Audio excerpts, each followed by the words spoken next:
What do you do when you start to miss somebody who is dead? First I get sad.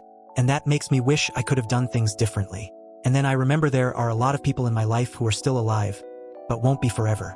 So I check in with them and try to do and say the things I wish I had done or said with those who died. Miss them. Feel, grieve, cry.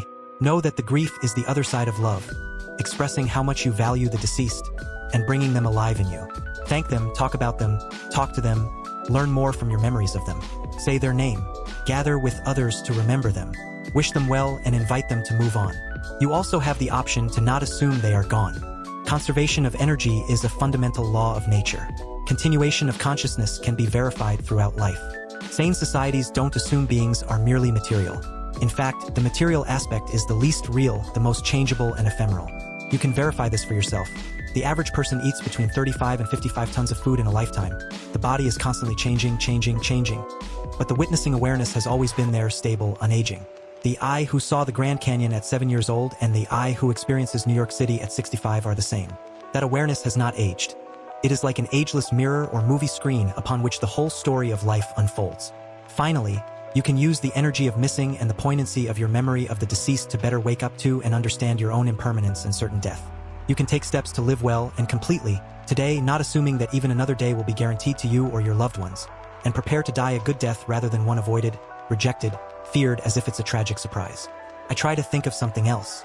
I lost my twin sister 6 years ago to suicide. I never thought of life without her. We came into the world together. I never thought we wouldn't leave together. It is unbearable. Engage yourself in an activity or pastime that connects you with them. Remember the good times. They wouldn't want you to feel down. I've lost a number of people close to me. I will speak to them. I'm a committed atheist and believe that nothing remains after we die, but it helps anyway. If it's just a tickle of grief, I'll usually think something like, damn, X would have thought that was so cool. If it's a bigger, pressing grief, I'll talk to them out loud or in my head. I wish you were here for this, or I learned this today. I thought you'd think it was neat, or just, fuck, I miss you sis. I usually listen music we listened with my late girlfriend. I talked about Thea recently, but 5 years ago I lost my dog, Snoopy. He was my best friend for almost 17 years, so it was a very painful loss for me. One night shortly after he died, I got drunk and decided I wanted a tattoo of a caricature of him to remember him by.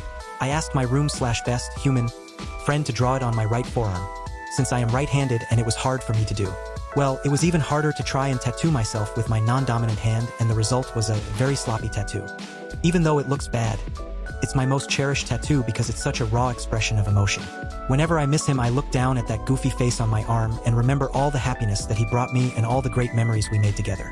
It might not be something for everyone, but it never fails to put a smile on my face. Suppress those feelings till you explode in anger at someone else. Chaplain here. Honestly, just let yourself miss them. Instead of trying to distract yourself and force yourself to do something else, just let yourself feel it. If you need to cry, get mad, smile, laugh. Just find a place you can either be by yourself or with someone who knows how to just sit with you and let whatever feeling happen and then let it subside. Grief tends to come in waves, and instead of trying to fight the current and not let it move you at all, it helps to give a little. Let yourself grieve, miss them, and when the feelings subside a little bit, to keen a few more steps. There's no getting back to normal because the normal you knew can't ever be there again. You've got to learn the new normal, and there's going to be some growing pains and residual pain from losing that person.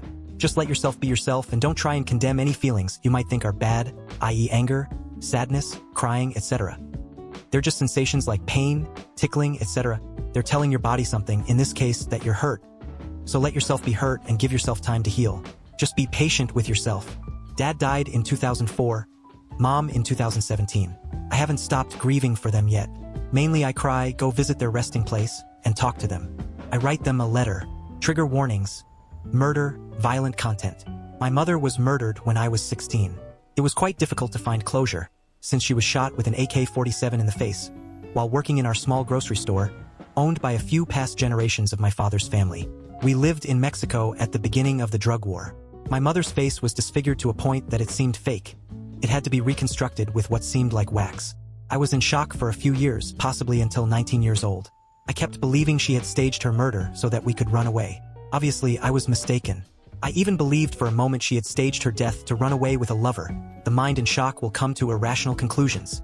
I've been able to have some closure by writing her letters when I miss her, when I need her, when things get difficult. I address unresolved issues and it truly helps heal the wound. It has been 11 years since the tragic incident. I would tell you, writing has truly helped me heal. I'm okay now. Sometimes I do need to get a bit of the pain and the weight off my chest, like this instance. I hope you find some closure, my friend.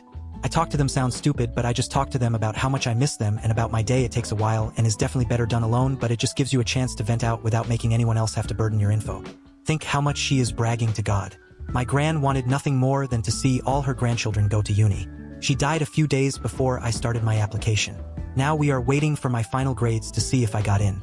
If I do, then it would mean only my little sister, who is too young to start applying, is the only one not to go yet. My dad died last summer. When I miss him, I think about all the good times we spend as a family. Him getting to know his daughters-in-law, family dinners, childhood camping trips, fixing up the house together. Usually I cry a lot too, which is completely fine. I try not to think about how he died. Accident while doing construction on my brother's house? On his retirement day? Just remember the good times. It'll hurt. Maybe forever. But he's still with me every day. I tend to wallow in it. May is a rough month for me. My mom died 20 years ago as of May 23rd. Her birthday is May 4th.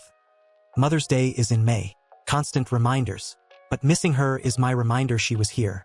If it's bad enough in talk with my best friend or my dad about her. Memories we have. It helps. Like others have suggested, I talk to them. I also include them in my daily thoughts about things or life. Lost my brother over a year ago and I talk to him all the time.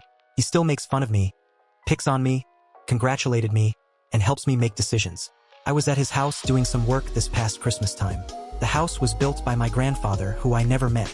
I knew my brother and father both would have an input in how I was doing the repair, but as I worked in that shop, I spoke with 3 generations about how I was doing it and how I knew it wasn't perfect but the best I could do. My grandfather even stuck up for me. I guess my point is keep them in your life. This popped up first thing in my feed today. I had a close friend of mine pass away in 2013, and today would have been his 27th birthday. I'm taking this as a sign. The comments were helpful to read. I miss him a lot, Whiteheart. Honestly, I just cry. I really needed this thread. Thank you for posting it. Love. I know this might sound silly to some, but my cat passed away February 12th, and I still don't know if I'm going to be okay. He was the best thing that ever happened to me. I adopted him when he was 4 or 5 and gave him a home for 13 years. We had so many good times and I have a million photos, but I can't escape the guilt for all of the things I did wrong when his health was failing. We were at the vet once a month and I still couldn't keep him healthy. He started being scared of me from the constant medication and it broke my heart because he was my little nugget and I loved him so much and I just wanted to spend lots of time with him and keep him happy towards the end. I made the decision to end it at home with my favorite vet. It was a beautiful day, to be honest. He was happy and he left the earth eating tuna fish. I can't even think about him for a second without absolutely breaking down. Cat tax. Think about a funny moment and laugh. July 29th will be 1 year since my 16-year-old son passed away. With his muscular dystrophy, I was his physical caregiver, lifting and moving him. Without him, my routine feels empty as this was something we did for 4 years. I miss him every single day. I still feel like I hear him calling me for help moving in bed. Sometimes I reminisce through tears of sadness and laughter. Sometimes I sob uncontrollably. Sometimes, usually driving home, I scream as long and as loud as I can because nothing else works. However, he had an amazingly strong faith for someone his age. I know where he is and I know I will see him again. And that brings me peace.